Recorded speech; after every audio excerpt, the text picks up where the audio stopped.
in the garden. Yeah, no, I do. I remember the picture. Yeah, let's just see if I can fit. Yeah, it says 2006. Yeah, that's great. A long time ago. Yes. Anyway, I've drawn a different line.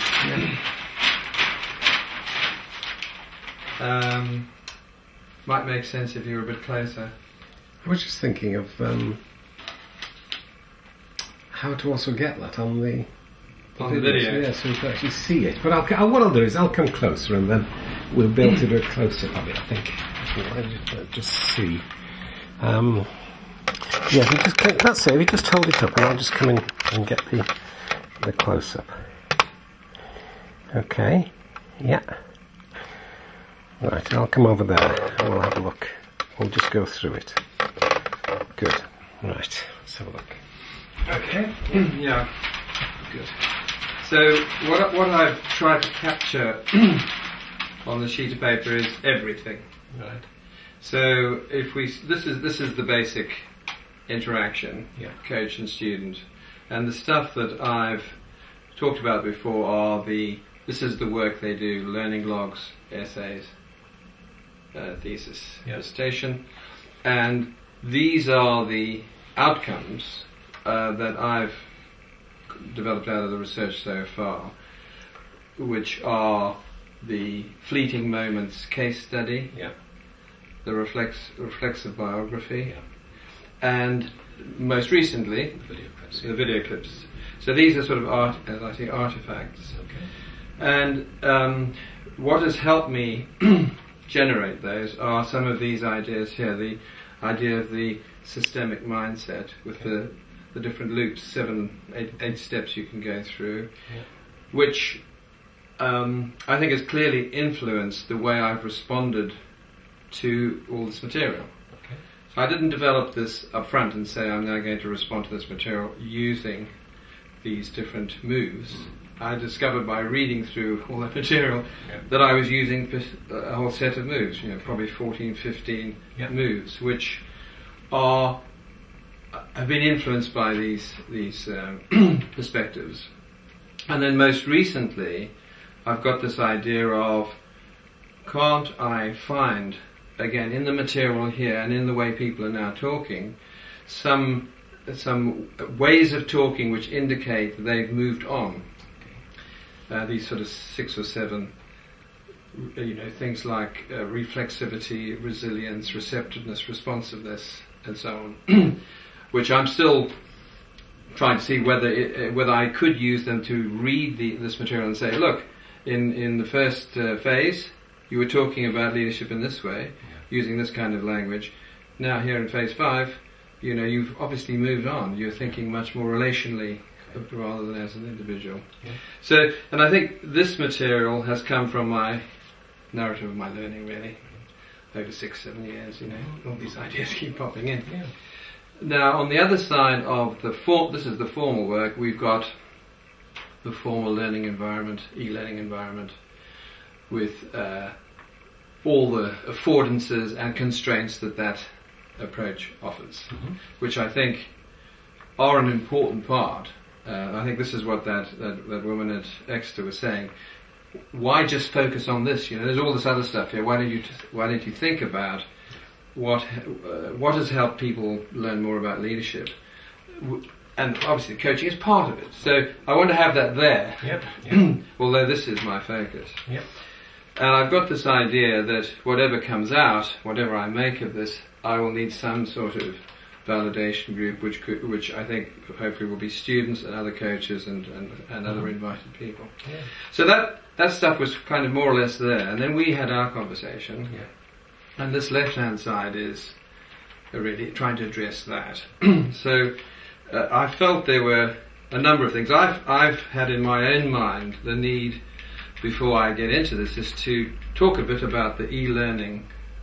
How people understand e-learning, how they use it, what's the conventional way of approaching e-learning. Similarly, the whole idea of, well, what is leadership?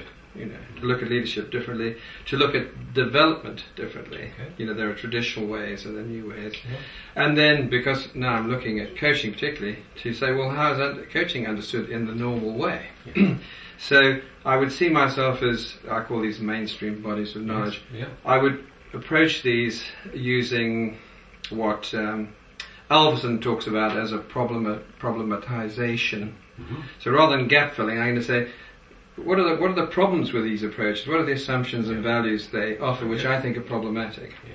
So out of these come questions, opportunities, possibilities. Now similarly, and this is where our discussion, I think last week, was so helpful, there's the whole teaching pedagogy stuff. Yeah. So we've got teaching in higher education, teaching in adult education, and there's not that much teaching, but the teaching approach to work, learning from work, learning from practice. And a lot of the stuff I got from the readings is going to come in here, and we can go to that in a second.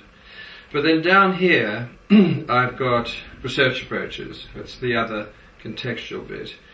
And I'm kind of started off in this box here, action research, and I'm now moved into this box, but obviously we're against that sort of. So I think I could again be critical of these approaches as well. Okay, can I just say, Sure. before we move on to here, that I'm not sure it's being against the proposition on dialectical.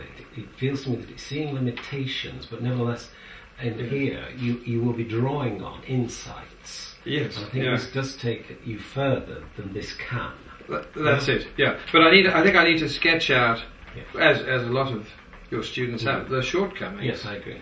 And similarly with action research, there are things that traditional action research doesn't capture, which I think living theory does. And also when you bring in the inclusional element. Yeah, that's great. So I think this is the sort of topic. This is where we got to with the topic, Yeah. which is coming out and needs to be connected to these things. So I've written it slightly differently. I mean, we talked about a self-study. Yeah, Well, I'm wondering about a co-created auto-ethnographic inquiry. Yeah. And we didn't talk about educational learning, but having read the material, I think that's probably an interesting, the educational learning on an e-learning That's good. master's Yeah. program on leadership practice. Excellent. And then I've added in and scholarship, because before I had getting good marks, Yeah. which didn't really work too well. So as influenced, and this is where the coaching pedagogy thing is, as influenced by coach-student collaboration. And then this is the bit I've added as a result of it, nice. in a process of natural inclusion. Very good. That's, to me, it's sort of, that captures everything I might want to talk about. And then I need to find ways of showing how it connects to these contextual issues.